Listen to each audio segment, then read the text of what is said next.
여러분 안녕하세요. 오늘부터 드디어 본격적으로 파이썬 웹 프로그래밍에 대해서 살펴보는 시간을 가지겠습니다. 제가 첫 번째 시간에는 파이썬으로 웹 프로그램을 만들려면 반드시 지켜야 하는 PEP 3333에 대해서 이야기를 드렸었고요. 두 번째 시간, 그러니까 직전 시간이죠. 그 시간에는 HTTP 메시지에 대해서 요청할 때와 응답할 때에 어떤 모습들을 가지는지 그런 구조와 어떤 모양에 대해서 자세하게 설명을 드렸습니다. 오늘 이 시간에는 그래서 이제 그렇게 배웠던 내용들을 가지고 실제 PEP 3333이 어떻게 이루어져 있는지 그 부분을 우리가 살펴보도록 하겠습니다. 파이썬 홈페이지에 가면 이렇게 PEP 3333에 대한 문서를 보실 수 있습니다. 그래서 이 문서에 보면 작성자가 누구고 현재 이 문서의 상태, 언제 만들어졌는지, 이 문서가 어떤 문서를 대체했는지 등등이 첫 번째 이렇게 부분에 보여지는 걸 알 수 있습니다. 그래서 실제로 이제 PEP 3333은 우리가 크게 WSGI라고 얘기를 합니다. 그래서 파이썬으로 웹 프로그램을 만들 때 지켜야 하는 인터페이스다 라고 이해하시면 되겠습니다. 그래서 이 PEP 3333은 실제로는 333을 대체하는 문서이기 때문에 어떤 기본적으로 이제 가져야 되는 목표 같은 것들은 다 PEP 333에서 들고 왔습니다. 그러면 이 WSGI 프로그램들은 어떤 구조를 가지고 있는가? 실제로 이 프로그램은 다음과 같습니다. 크게 어플리케이션 내지는 프레임워크 단에서 봐야 될 부분이 있고요. 두 번째 부분은 서버하고 게이트웨이 단에서 봐야 되는 내용이 있습니다. 그리고 이제 마지막으로 미들웨어 단이 있습니다. 그래서 크게 어플리케이션 단, 서버 단, 미들웨어 단 이렇게 세 가지 부분으로 WSGI가 구성이 된다라고 보시면 되겠습니다. 이해되시죠? 그래서 여러분이 이렇게 총 세 가지에 대해서 살펴볼 것인데 실제로 미들웨어는 여기서 살펴보지는 않을 거예요. 그래서 우리가 살펴볼 거는 크게 여기 있는 어플리케이션 단의 내용과 서버 사이드 단의 이렇게 내용을 볼 것인데 우선 어플리케이션부터 보도록 하겠습니다. 자, 어플리케이션. 그러니까 우리가 WSGI 프로그램을 어떻게 만드는가를 정의한 부분이다 라고 보시면 됩니다. WSGI 프로그램은 크게 두 가지 형태로 만들 수가 있습니다. 지금 여러분 화면에 보는 것처럼 함수 형태로 만들 수도 있고요. 아니면 클래스 형태로 만들 수도 있습니다. 어떤 형태로 만들든지 기본적인 구조는 동일합니다. 자, 우선 함수 형태부터 살펴보도록 하겠습니다. 자, 함수는 함수 형태로 만들 때는 인자를 반드시 두 개 받아야 합니다. 순서도 정해져 있어요. 첫 번째 순서는 environ이라고 하는 게 들어옵니다. 그리고 이제 두 번째 인자로는 start response라고 하는 친구가 들어오는데 이 두 개는 각각 뭐가 들어오느냐? environ에는 운영체제의 환경 변수가 들어옵니다.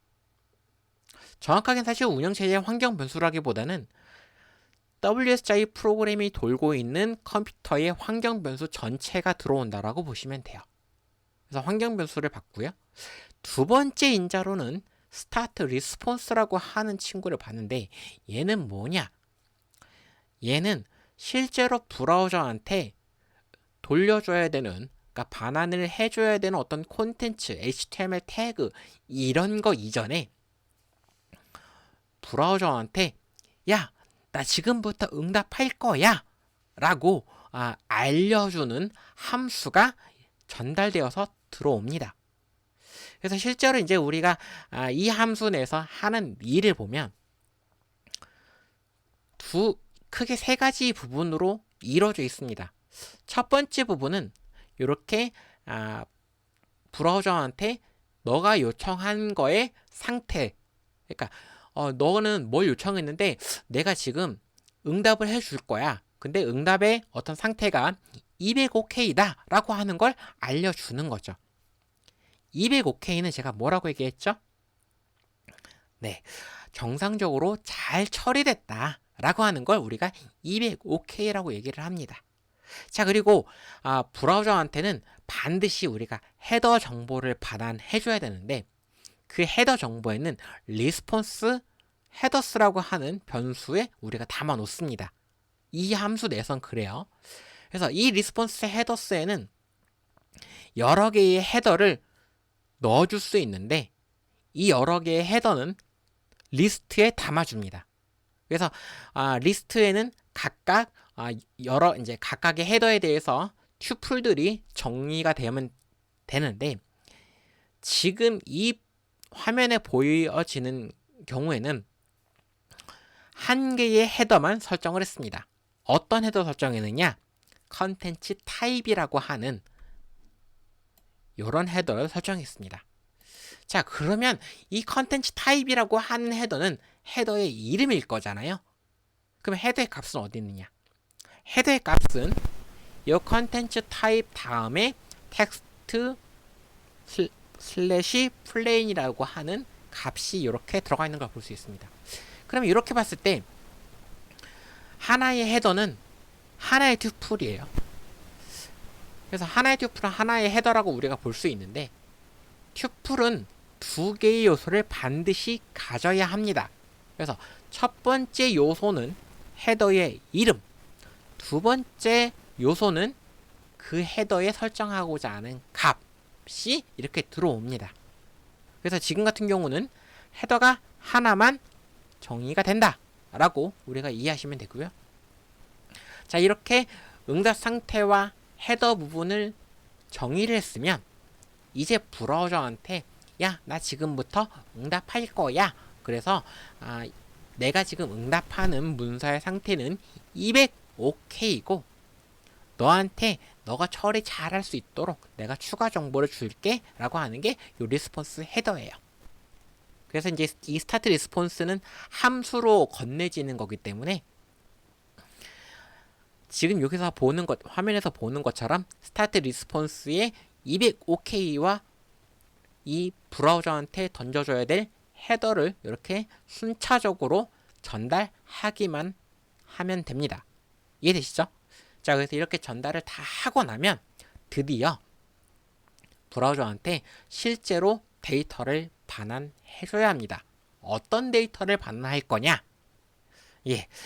보통 일반적으로는 HTML 태그 같은 것들이 여기에 속하겠지만 우리는 아직 HTML을 다루지 않았죠.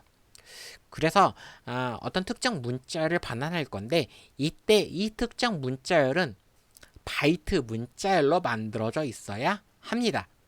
그래서 이 첫 번째 줄에 보면 이렇게 헬로 월드라고 하는 변수가 선언되어 있는 걸 볼 수 있는데 이때 이 헬로 월드에는 우리가 브라우저한테 돌려줘야 되는 값이 들어가 있으면 됩니다. 이때 이 문자열은 앞에 뭐가 붙어 있냐면 B라고 하는 문자가 붙어 있는 걸 볼 수 있어요. 자, 그럼 문자열 앞에 B가 붙으면 제가 뭐라고 했었죠? 네, 이거는 바이트 문자열이에요. 모든 웹 프로그램 통신에는 파이썬으로 할 때 이야기입니다. 파이썬으로 모든 웹 프로그램은 브라우저와 서버가 왔다 갔다 할 때 그 데이터는 항시 인코딩 되어서 들어와요. 그리고 인코딩 되어서 브라우저한테 돌려줍니다. 그렇기 때문에 우리도 지금처럼 이렇게 B라고 하는 글자를 붙여서 야, 이거 바이트 문자열이야 라고 알려주는 거예요. 여러분이 만약에 이 프로그램을 나중에 동작을 시키는데 이 B가 빠져 있잖아요. 예, B가 빠져 있고 그냥 파이썬 문자열이 들어가 버린다. 그러면 에러 납니다. 나중에 보여드릴게요. 자, 그래서 이 리턴 할 때 요 헬로 월드라고 하는 변수를 리턴 해주면 되는데 이 시점에서 함수로 만들 때 주의해야 될 점이 있습니다. 함수로 이 심플 앱이라고 하는 WSGI 프로그램, 그러니까 어플리케이션 사이드의 프로그램을 만들 때는 반드시 리스트로 이렇게 감싸 주셔야 돼요. 헬로 월드라고 하는 값이 담긴 변수를. 이해되시죠? 그래서 왜 이렇게 해야 되냐? 요거는 WSGI 프로그램이 함수 형태로 만들어질 때 항시 이걸 지켜줘야 되기 때문에 그렇습니다. 이건 나중에 WSGI 프로그램 보시면 알아요. 그래서 이렇게 만들어 주셔야 되고, 함수 형태는 이렇게만 만들면 끝납니다. 어렵지 않죠? 그럼 이제 두 번째로 클래스 형태에 대해서 살펴보도록 하겠습니다. 클래스 형태는 함수 형태를 그냥 클래스 형태로 변환한 것에 불과해요. 그래서 이 클래스 형태로 만들 때는 반드시 두 개의 스페셜 메서드를 가져야 되는데, 하나가 생성자, 그러니까 이닛이고요. 그리고 이제 두 번째로 이터라고 하는 스페셜 메서드를 만들어 주셔야 돼요. 이닛은 함수가 받는 것과 동일하게 environ과 start response라고 하는 함수를 받아요. environ은 제가 아까 딕셔너리라고 얘기를 했고요. start response는 함수라고 얘기를 했죠. 그래서 얘네들을 객체 내에 잘 저장을 해요. 그래서 environ 같은 경우는 그냥 environ으로 저장을 하고, start response라고 하는 함수는 내용이 너무 이름이 좀 기니까 그냥 객체 내에 start라고 하는 이름으로 담아둡니다. 자, 그리고 이제 itera라고 하는 함수를 메서드를 보셔야 되는데, 이 메서드는 start와 response 헤더 부분은 함수 형태로 만들었을 때와 동일한 구성입니다. 그리고 이제 함수에선 start response 해가지고 스테이터스와 response 헤더라고 하는 변수를 넘겨줬잖아요. 클래스 형태에서도 동일합니다. 다만 start response는 생성자에서 받았기 때문에 우리가 이제 객체 내에 저장해놨던 start라고 하는 이름을 통해서 이렇게 start response 함수를 시작한다라고 보시면 됩니다. 자, 이렇게 시작을 한 다음에는 마지막으로 이제 함수 했을 때처럼 브라우저한테 값을 반환해야 돼요. 그래서 그때 반환할 때는 yield라고 하는 키워드를 씁니다. 잘 생각해보면 함수도 그렇고 메소드도 그렇고 어쨌든 브라우저한테 결과값을 돌려주는 건데 왜 함수는 리턴이고 클래스 형태는 yield냐? 여러분 이거 리턴으로 고쳐보시면 아는데 이거 리턴으로 고치면 동작 안 해요. 그래서 클래스 형태로 WSGI 프로그램을 만드실 때는 반드시 yield 키워드를 iter 스페셜 메서드 안에서 쓰셔야 한다라는 걸 기억하시면 돼요. 그래서 이 yield라고 하는 키워드 쓸 때는 함수 형태로 만들었을 때와 달리 hello world라고 하는 값이 담겨있는 이 변수를 리스트로 감싸지 않아도 돼요. 리스트로 감쌀 때는 함수 형태로 WSGI 프로그램을 만들 때만 해당합니다. 자, 그래서 여러분 이렇게 프로그램을 만들기만 하면 이 프로그램은 실제로 WSGI 서버 구현체가 받아서 브라우저한테 그 실제 내용을 반환해 주도록 됩니다. 구성이 그렇게 돼요. 그래서 오늘은 이제 가볍게 WSGI 프로그램을 어떤 어플리케이션과 프레임워크 딴에서 좀 살펴봤었고요. 다음 시간에는 이렇게 WSGI 프로그램을 가지고 서버를 한번 구현해보는 시간을 가지도록 하겠습니다. 물론 제가 여기서 구현한다라고 얘기는 하지만 실제로는 WSGI 서버를 구현하는 것이 아니라 가상으로 WSGI 서버를 만들어 볼 거예요. 자, 오늘 여기까지 하도록 하겠습니다. 여러분 오늘도 고생 많으셨습니다.